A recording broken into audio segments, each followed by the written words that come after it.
आदाब, जोहार, झारखंड बोलेगा में आपका स्वागत है।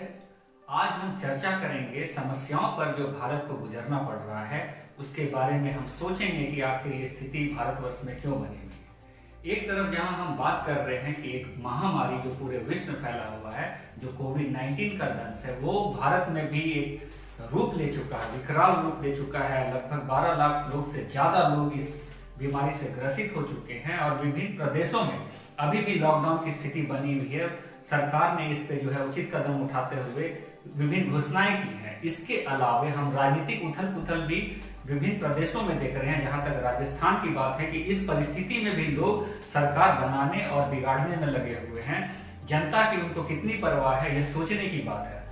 आर्थिक मंदी के दौर से भी हमारा भारतवर्ष गुजर रहा है और जहां तक हम आर्थिक मंदी की बात करें तो आज बेरोजगारी की समस्या भी विकट और विकराल रूप ले चुकी है हमारे भारतवर्ष में और विभिन्न तरह की नीतियों पर जोर देना पड़ रहा है, क्योंकि उसको जो है पॉलिसी में बहुत जल्दी चेंजेस आ रहे हैं, जिसको कि हम समझ नहीं पा रहे हैं कि वर्तमान समय में आखिर हम लोग भारत की सबसे बड़ी नियोक्ता, जिसको कि इंडियन रेलवेज कहा जाता है, उसको प्राइवेटाइजेशन करने का दौर भी इस सरकार के शासनकाल में चल पड़ा है।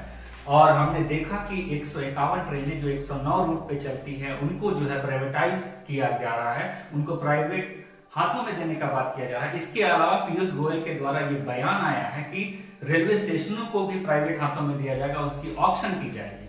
और अब जाके हमें बैंकिंग सेक्टर में भी जो है बहुत बड़े परिवर्तन के बारे में जानने को मिल रहा है कि जितने पीएसयूज बैंक थे उसको मर्ज कर दी जा रही है। और एक लेटेस्ट न्यूज हमारे पास ये आया है कि 10 पीएसयू बैंक्स को जो है 4 बैंकों में मर्ज कर दिया गया है। और ये बैंक है पीएनबी, यूनाइटेड बैंक और ओरिएंटल बैंक। इसको मिलाकर एक बैंक बना दिया गया है, पंजाब नेशनल बैंक। उसके अलावा यूनियन आंध्रा बैंक और कॉर्पोरेशन बैंक, इसको मिला के यूनियन बैंक बना दिया गया। इसके अलावा कनारा प्लस सिंडिकेट बैंक, इसको कैनरा बैंक बना दिया गया। और इंडियन बैंक और इलाहाबाद बैंक, इसको इंडियन बैंक बना दिया गया। इसके पहले बैंक ऑफ बड़ौदा और विजया बैंक और देना बैंक, तीनों को मिलाकर 2019 में भी इसको मर्ज कर दिया गया है। तो ये हम लोग को सोचना है कि वर्तमान समय में सारे बैंकों को मर्ज कर देने की जो प्रक्रिया है, आखिर ये इस कगार पर क्यों पहुंची, इस रास्ते पर क्यों पहुंची और ऐसा निर्णय सरकार को क्यों लेना पड़ रहा।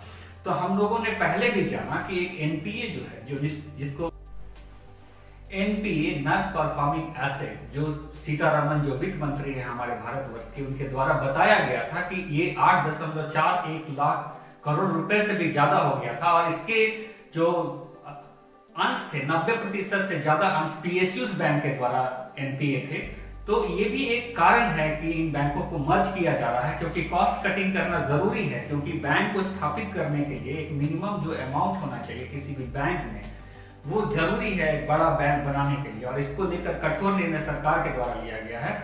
और ये एनपीए, जहां तक रोजगार की बात है, तो इसके पहले जब हम 1998 से 2003 के बीच में देखे तो उस समय वैकेंसीज कम हो गए थे बैंकों में। और अभी जब इस और जब हम बढ़ रहे हैं, जब पीएसयूज बैंक को मर्ज करके 4 कर दिया जा रहा है, 10 पीएसयूज बैंक को, तो वर्तमान में जो है रोजगार थोड़े घटेंगे। लेकिन आने वाले समय में जब टेक्निकल एडवांसमेंट होंगे तो शायद पदों में सृजन होगा और उसमें जो है गुणवत्ता आएगी बैंकों में, उनके कार्यशैली में परिवर्तन आ सकते हैं। लेकिन फिलहाल के लिए अब ये प्रश्न चिन्ह उठ गया है कि जो रोजगार से जुड़े हुए मामले हैं वो आने वाले दिन में कैसा होगा, ये देखने की बात है। कितने रोजगार सृजन होंगे ये भी देखने की बात है।